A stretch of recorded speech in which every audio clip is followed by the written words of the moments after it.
వాళ్ళు స్నేహంగా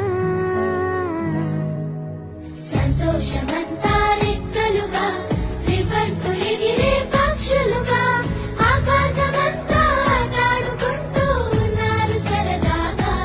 ఒకరేమో సీను ఒకరేమో చున్ను కలిసి